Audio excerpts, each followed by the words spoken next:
as well. So I'm Jaden. Thank you very much for joining us here today, guys. We're going to be talking about the latest release in Payara with Kuba and Susan. Just before they start, I just wanted to also mention our new Reef program as well. It's a new community engagement program. So if you've got anything going on with Payara and you want some help promoting it, if you want some maybe technical expertise or some resources, or even possibly one of our guys coming down to help you deliver it perhaps as a conference talk or a Java user group talk, then we're really open to it. We've also got swag and things like that to help with any promotional activities that you guys are doing as well. Brilliant. Well, with that, these guys are going to start talking about the release features. Okie dokie. I'm just going to share the screen real quick. What's that? Oh, wait, I need to actually click the button. There we go. Okay, cool. Right, so as Jaden mentioned, we are going to be doing the presentation for new features in Payara Server 5.201 today. Before we start, if you want to tweet about the webinar or about the new features or how excited you are about this new version, please put up a tweet on your Twitter using the hashtag Payara201. Again, any questions you've got throughout the webinar, post at any time. We'll use the hands up function. We'll also have a section at the end of the webinar for taking questions and answering as much as we can. And like Jaden said, there will be a recording available on our YouTube after the webinar has been finished today. So, as we've said, I'm Kuba. I'm an apprentice Java developer. We've also got Susan here, who's a junior Java developer. And we're going to be walking through the features. So what features do we have to look at? We're going to be covering over the course of today the new data grid encryption feature. There's been various updates to the monitoring console, which we're going to cover. There's some new things with request tracing cluster configuration. We've also removed the Derby database from Payara, which we'll cover more later on, and some better support for preparing Payara micro images as well. So I'm going to pass over to Susan, who is going to tell you about data grid encryption. Hello there, guys. So before I start, I would just like to mention data grid encryption is in tech preview. So I want to recommend you to use it in your production system. So moving on, so what a data grid is, it allows an end-to-end encryption for your data stored in a prior cluster, or commonly referred to as a shared cluster as well, or shared store. So basically, what it does is it provides an encryption for data store with the data grid on Hazelcast. Until now, you required Hazelcast Enterprise to encrypt the data store, but with this feature, you will get it for the communities for free. So once you have to generate the key to encrypt the data. So once you generate the key, it will be automatically distributed to all the instances in the cluster. Although it encrypts the data, it doesn't provide other features that Hazelcast Enterprise provide. So I would recommend you to look at our own Payara skills, which goes through in detail on what Payara and Hazelcast Enterprise provides for the customers. So now we'll move on, and Kuba will be explaining about what new features and improvements we have introduced in monitoring console. Okay, so yeah, as we mentioned, there's been a fair few updates to the monitoring console, and I'm going to demonstrate a couple of them with a brief kind of walkthrough more so than demo, which I'll get onto in a minute. So I'll tell you what, we'll just dive straight into looking at the new stuff over in the browser. As I've mentioned, it is going to be more of a walkthrough than a demo per se. Most of the new features that I'm going to be covering are available in the Payara blog that was published by Jan, who is the person who has been developing the monitoring console. And you'll be able to find a whole bunch of overview information about all the features, which I'll cover in there. And also, if you want more details on it, you'll be able to find it in the Payara server documentation underneath the monitoring console section. There's a whole host of stuff about all the new features and getting started on that page.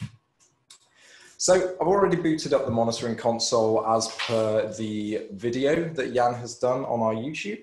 You can go and look at that if you need more information about how to start up the monitoring console, as it is something that we covered in the previous webinar.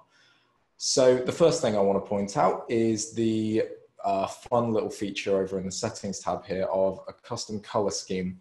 This was, I believe, briefly demoed in the last webinar when the monitoring console was still in a tech preview, but it is now fully integrated with the system. So you can customize the colors of everything in the monitoring console, which is pretty cool. There's a set number of default displays. My personal favorite is neon, which looks quite retro and arcadey. We've also got the default Payara one, which is what it loads up as standard. And there's some various other ones as well, which can all be customized and tweaked to your own personal tastes. So the next thing I want to cover is the new alerts and watches. So if you go up to where the pages tab, you can see there's a lot more pages than there were before, but especially particular to notice is this watches page at the bottom. One of the features that we discussed last time was the potential to have developers notified when data either became deprecated or unhealthy, degraded, sorry, not deprecated. So over the course of development, we've introduced this new watches page where you can set up a very versatile set of configurations to basically say if this statistic reaches a certain threshold, then I want you to alert me. So I'm going to give a demo with the heap usage table. If I just go back over to the core page real quick, see, we're going to do a demo on here. So at the moment, you can see nothing's happening with alerts or anything like that. If I head over to the watches tab, we've got this nifty little new watch tab where I can type in the name of what I want to call the watch. I'm going to call it heat watch. And then just as an example, I'm going to check the unhealthy box as one of the things that I want to check. And that instantly brings up a set of configurable aspects that you can use for querying what's going to decide if this is an unhealthy statistic. So first thing you need to do is say what statistic it is you're tracking. I'm going to be using, as I said, the heap store. So that is given by ns:/JVM heap usage, like that. And it's a percentage. So I'll set the percentage and I want it to be, just so that we can see the example, if it's greater than 10%, because it's pretty much definitely going to be greater than 10%. Simple as that. Hit save. That's now been added to the top here. And if we head back over to core, we can see now I've got an alert popped up, or multiple alerts popping up, saying that the heap watch is unhealthy. You can get rid of that alert by clicking the checkbox, and that dismisses it. But it will remain with the percentage highlighted in red and flashing to show that you need to give it some urgency. For reference as well, that title for the ns:/JVM heap usage comes from this series value here in the widget itself. You can find that by selecting a specific graph and then checking in the sections, and you'll be able to just copy and paste that across for use in your metrics. So next I want to go on to talking about the immediate health check configurations. So we wanted to make it so that when you're configuring your microprofile health check setup, you will get immediate alerts instead of there being potential for delay. You want to know as soon as you've enabled that feature, you want to be able to get alerted for if something is going wrong, instead of having to go and sort out that configuration separately at a later date. So if I head over to my health checks page here, you can see currently I haven't got anything enabled. This is because we've now set it up so that as soon as you enable the health checking feature, it will automatically create a watcher, like in the watches page down here, to set up those alerts for unhealthy and degraded statistics. So if I head over to the Payara console, we can enable this by going down to our server configuration and health check. Ooh, if it loads.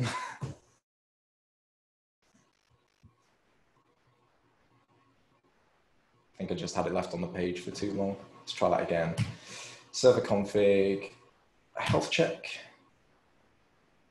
And then I'm going to turn on heap memory usage. You can do this with any of them though. Just click enabled and hit save. And now if we hop back over to the monitoring console, we can see this heap table has been enabled. And if we go over and check on our watches panel, we can see that a new watch has been added for heap usage, which has been auto-generated by the server so that we can keep a track of all that data nice and easily.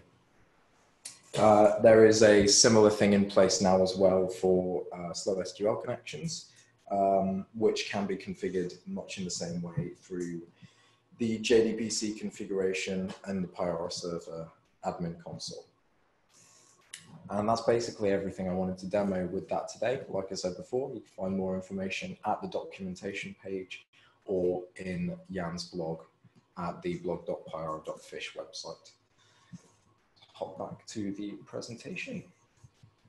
And I will be passing back over to Susanne as well to tell you guys some more about the rest of the features. Yeah, hi there, guys again. So with this representation cluster configuration, it's more of an improvement than a new feature. So before 5.201, what happened was when a cluster instance tried to access the store, the shared store, each time it accessed, it will take its own configuration and change the size of the store. So now with this new improvement, what happens is when an instance accesses the store, the maximum size for the store from the cluster of the instance will be set to the value of the size of the cluster store. So not much to it, it's just an improvement. So I'll move past on to Cuba for further. Okay, yeah, so very important thing to note, we have removed the Derby database as the default database in Payara. As far as I'm aware, it's still in there for use, but it is not available by default. You'll have to do some extra configuration work to get it used, which is important to note if you're already using the Derby database in production. Everything is now switched to H2 by default, so you'll want to make sure that you look into that before transitioning to the new version, or making sure you know how to use H2 or a custom database implementation before moving on to 5.201 for use in production. We have brought in a couple of new features to Payara Micro as well. So some of them are features, some of them are improvements, which I'll talk about now. So basically, one of the major features, one of the major improvements we brought to Payara Micro is the utilization of class data sharing. So we have tested this and we have found out that it approximately increases the startup by like 40%, which is quite great because to help with the speed of the process when you use Payara Micro. And the only drawback to that is obviously when you save the archive with the CDS, it's about 160 to 180 megabytes. So that's only the drawback. So other feature we included was the command line option with parameter warmup. So what this does is it configures all of the steps and shuts down the instance. So with this you have a directory with all of the configuration.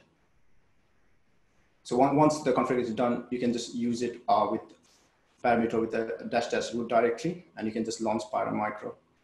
This will be really useful when you're using Docker containers because you can use a script to set up all of this and warm up the Payara Micro and just run it quicker, basically. So yeah, that's all from us. And okay, yeah, so just closing points. That's the statistics for everything that's been added in. We've got the 5 new features, 12 improvements. There's been 21 component upgrades in this version and a whole lot of bug fixes, as well as all of the community contributions, which as always, we're extremely grateful for. and anyone who has left contributions to the code base has been credited in the release notes, which you can find at the link on the bottom of this slide. And we'll also probably add a link to the description of this webinar on the upload afterwards. So, question time.